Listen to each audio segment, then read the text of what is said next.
Okay, thank you very much for the invitation to participate in this conference, and actually the fact that I'm going to speak English as well as other participants is not surprising, because the material the material I'm going to discuss today comes from a project which was undertaken in the 90s, and that project was funded by U.S. National Park Service, Alaska region, and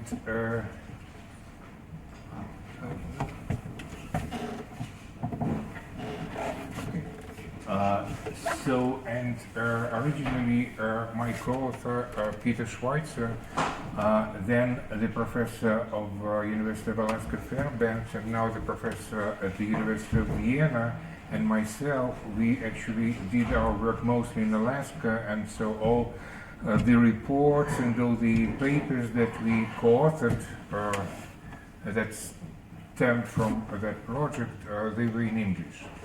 So I'm going to read, otherwise if I just talk without any text, it would take 1 hour at least.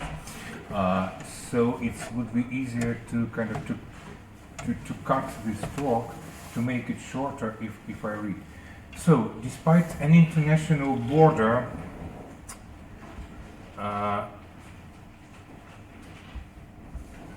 where is the border? Despite okay, so I'll point with my finger that, if you don't mind. Okay, so despite an international border that cuts across the Bering Strait region, human and non-human life has been in constant interaction across the narrow body of water that separates the Eurasian and North American continents. In order to document and analyze the extent of cultural and social exchange that has been achieved by the native residents of the area in countless generations, but with a stress on the first half of the 20th century until approximately 1948, the joint project Traveling Between Continents was launched in the 1990s and funded by the U.S. National Park Service, Alaska region. The authors conducted field work both in the Russian side of the Bering Strait and in Alaskan Bering Strait communities. The area under consideration, the Bering Strait region, is historically heterogeneous.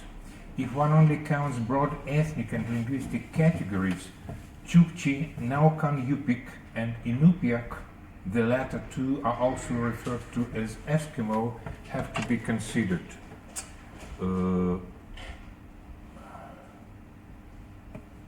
So these are place, communities, and languages. Chukotka, Alaska, the places and languages, and that's one thing.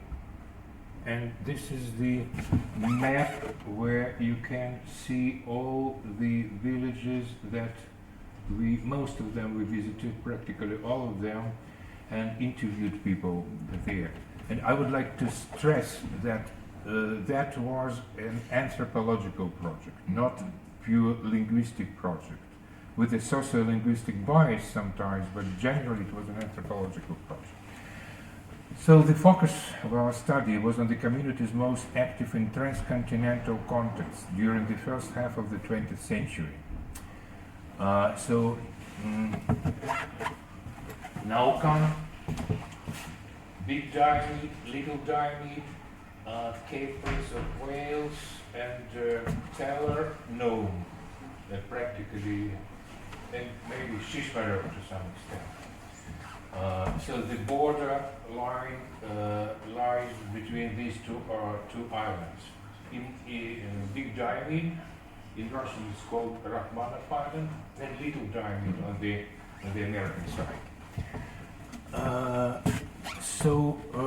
The major villages we took into consideration was Naukan, On the Russian side, Big Diamid and Uelen, yeah, one more village, Uelen on the Russian side, and Little Diamid, Kin Island, I missed Kin Island here.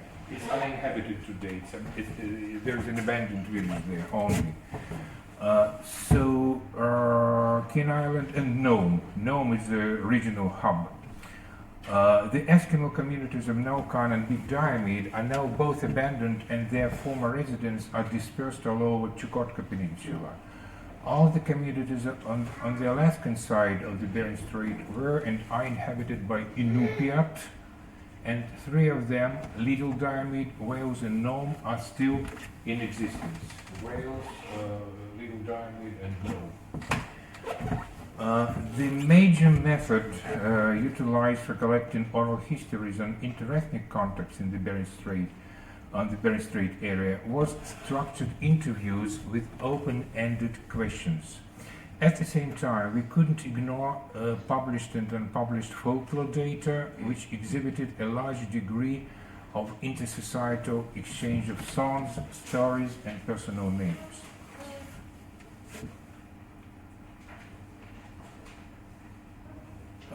Okay, so in this introduction I made a brief account of Bering Strait languages and dialects as presented in modern scholarly literature. Before we discuss how people in Bering Strait manage to cope with a variety of languages and dialects while visiting, it seems essential to find out how various communities identify themselves as regards their linguistic characteristics. That is, in addition to a pure linguistic distribution of languages presented in the introduction in terms of genetic affiliation, we would like to introduce another dimension, namely the sociolinguistic one, which seems to be of crucial importance in the context of intercommunity communication.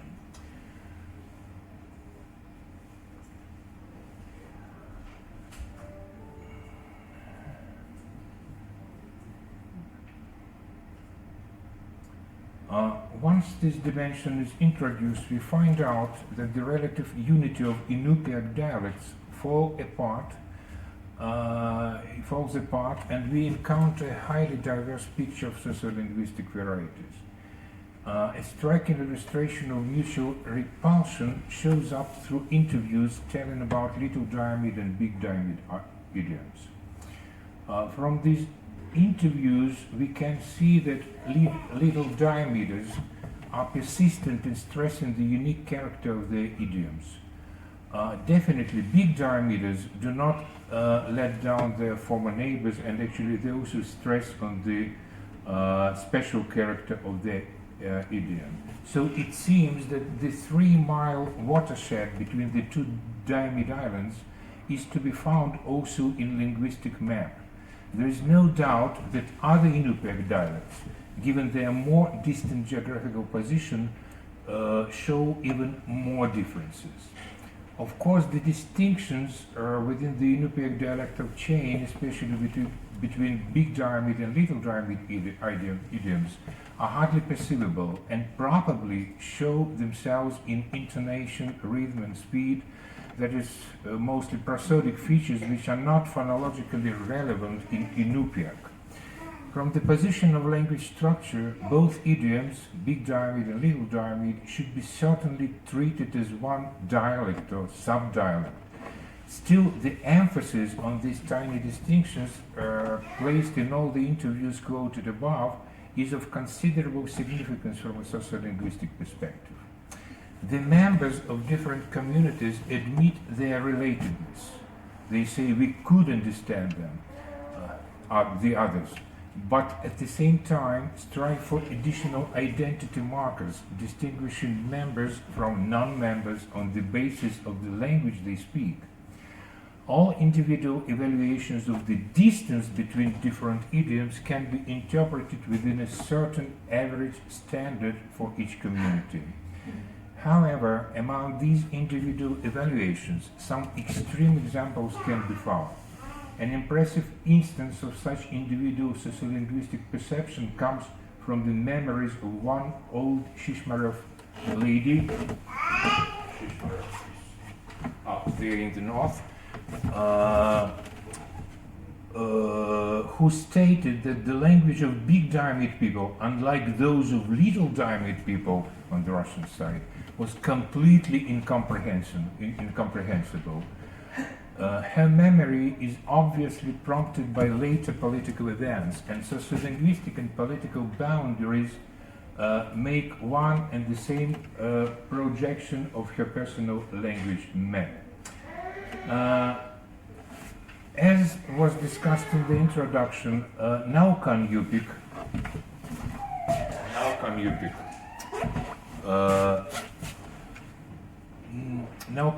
with only 70 speakers left, doesn't show any language variation at all. Unfortunately, for the time being, the only variation to be taken into account is to what extent this language approaches the state of language death in each individual case of 70 speakers.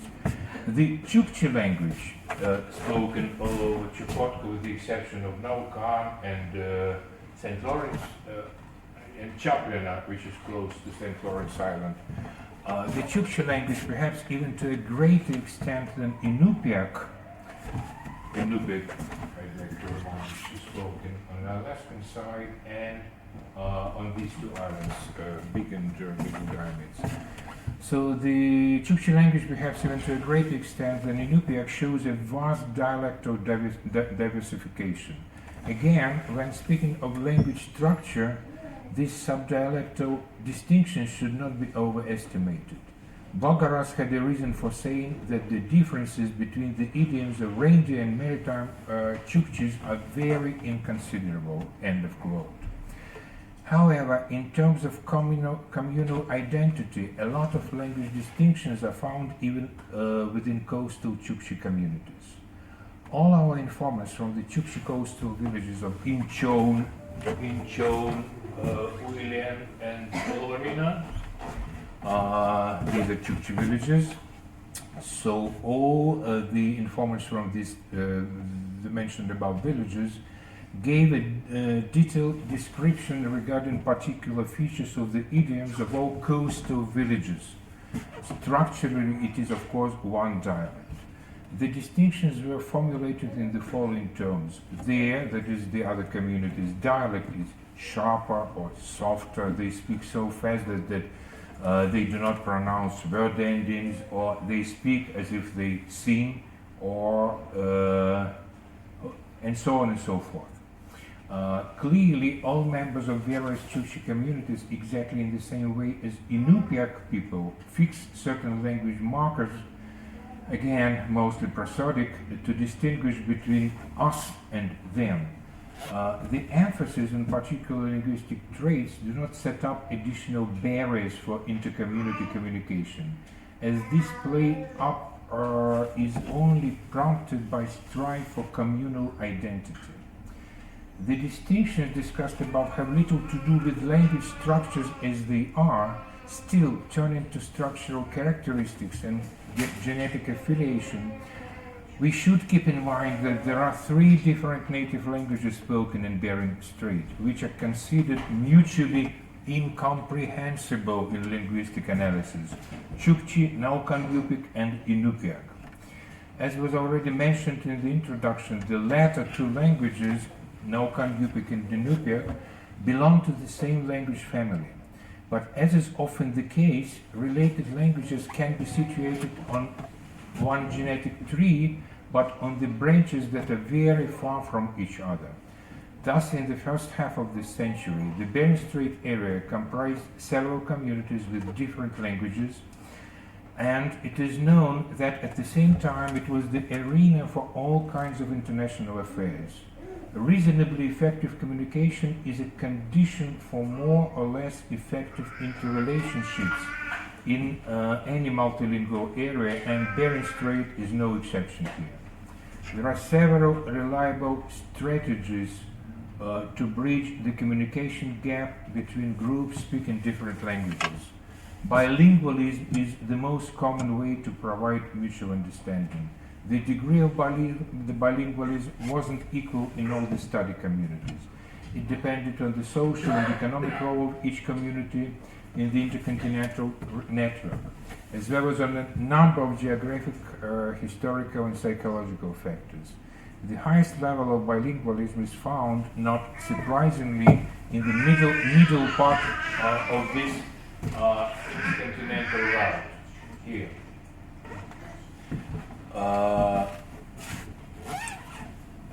And namely in Naukan and the two Diomede Islands.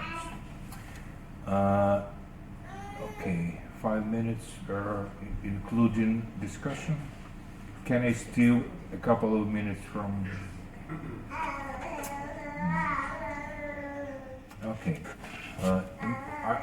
I'll have to skip, some interesting things here, mostly quotes from our consultants, language consultants. Still, I'll have to do so.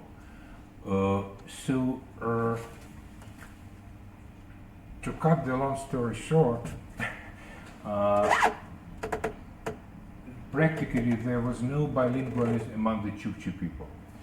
I have a quote in my presentation in this paper from the white man who worked in that area as a teacher, and he traveled a lot. It was long time ago. When we interviewed him in the 90s, he was already over 80. And he compared, kind of from his perspective, he says, Chukchi, they were like French. They felt superiority. They never used other languages. They could only speak Chukchi. Never any other language. So, and it sounds really, and that's true to life, I would say. From what I know, from my kind of context, from my interviews with the Chukchi people, definitely the level of bilingualism was very low, only due to personal biographies. If a Chukchi woman married an Eskimo man or something like that, or the other way around, sometimes they picked up some other language, but not necessarily. And again, still I have too little time, and I will try to render what I have here in my written text in some simple words. The level of bilingualism among Chukchi was practically zero. Then with Naukan, Yupik, and as well as Chaplin Yupik, it's called Siberian Yupik, by the way. Wow. So all the Eskimo people could speak Chukchi, and surprisingly, what we got from interviews, there were even Chukchi speakers, not really speakers, but people could understand Chukchi and could express themselves in a certain way. Even in Alaska, like in Wales, there were a couple of good interpreters when people communicated with Chukchi, with the Chukchi, and definitely on Little Diomede Island. So that there was a certain bias in if we speak about bilingualism, Chukchi Eskimo bilingualism. And you should note that the language, the Eskimo language spoken here, as I already mentioned, is a different language, different from what Naukan people speak and Siberian Yupik too. So it's completely different, and they are genetically they are on different branches of Eskimo language tree. Then the question is, was there any bilingualism, Inupiaq-Yupik bilingualism? Practically, from what I noticed, from what I know from interviews, there was not. It was not a bilingualism as such. It was not bilingualism. There was a certain accommodation. All our informants, they insisted that they used to speak their own languages. They never switched from Inupiaq to Yupik or from Yupik to Inupiaq. Each of them spoke their own language, and somehow they could cope. They could understand each other, no problem. Maybe there was some problem, but not too big. Actually, they could overcome this difficulty. And we can make a supposition that on the one hand that was sort of accommodation, and when they spoke they tried to choose the words which resembled the words from that other related language. Or we can make another supposition that there was sort of jargon or something like foreigner talk maybe, or sort of Inupiaq, Yupik jargon. Could be.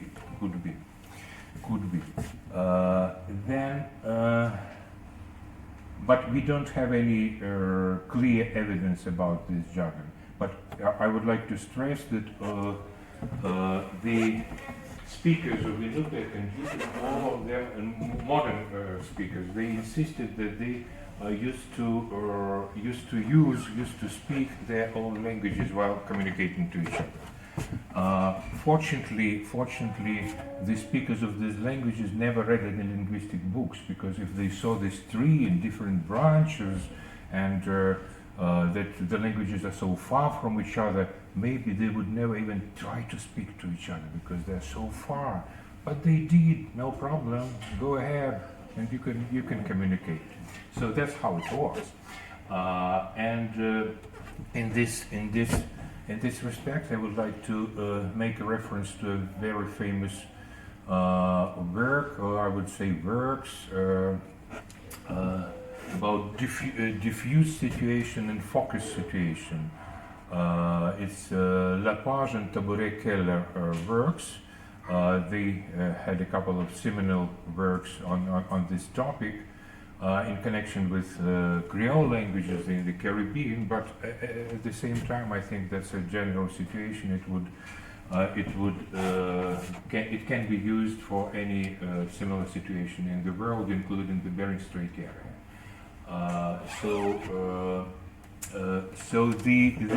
In spite of being on different branches, they still use this language. Stop. The chairperson says stop.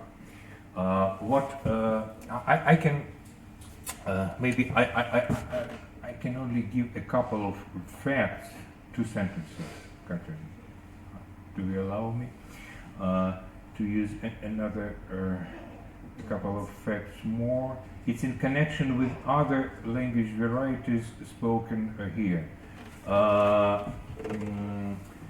Russian came to this area, so we have 3 languages: Chukchi, Yupik, Naukan-Yupik, and Inupiaq. Russian came to this area very, very late. It's like practically it was launched there. It was launched even at school in the late 20s, but in reality up to the World War II and even later, people never paid much attention to Russian. They never used it. What they did use, it was English, and not because Alaska belongs to the United States, but because there were a lot of whalers there, whaling ships there.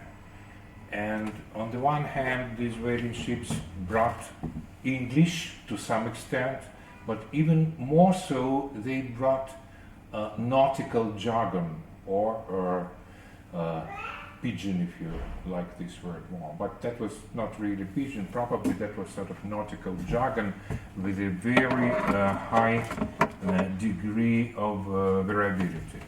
It really varied from one vessel to another vessel. And many people here, and the Naukan people at least, to say, not to mention Alaskan side, but even here, many men, they were hired on these ships.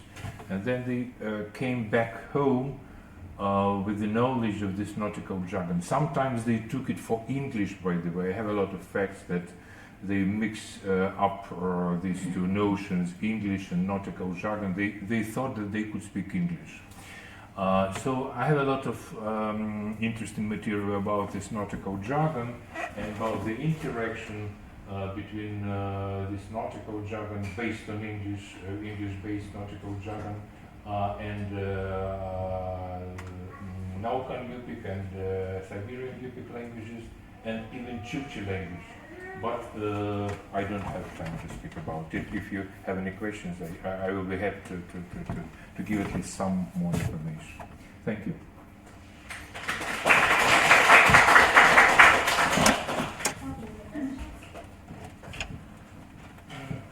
To what extent do you think that the crossroads Chukchi are actually former Eskimo speakers who changed their language?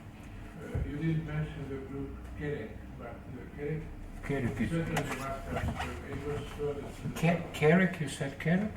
Kerek, It's yeah. it's closer. It's Kamchatka. I'd rather say it's not Chukotka. Kerek is down there. It's to the south. It's Koryak and Kerek. They were no context with Koryak, by the way. No. And with speaking about coastal Chukchi, the language of coastal Chukchi and reindeer Chukchi, it's practically the same language with minor differences. And speaking about and by the way, coastal Chukchi, they in the same vein, they never spoke any other language but their language, though they were not so economically successful, so advanced, because you know Chukchi, there are two groups of Chukchi, and reindeer Chukchi, kind of they are more successful, they are more advanced, and they kind of they look from above even on the people on coastal Chukchi who practically speak the same language. So that's how it was.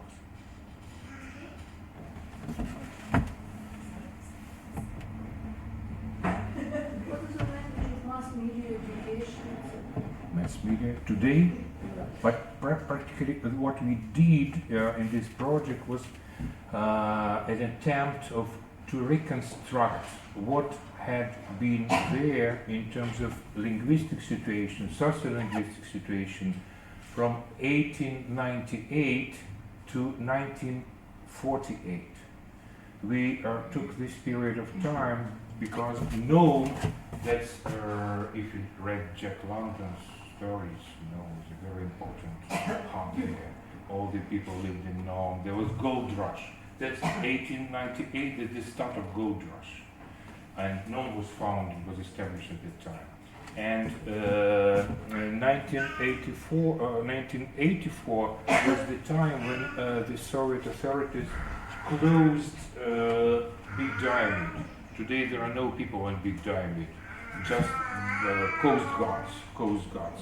It's top secret. You can use to Google and see these guys. I did so with their dogs there. Yeah, they never settled down on this side of the island. See how close it is. That's Little Diamond.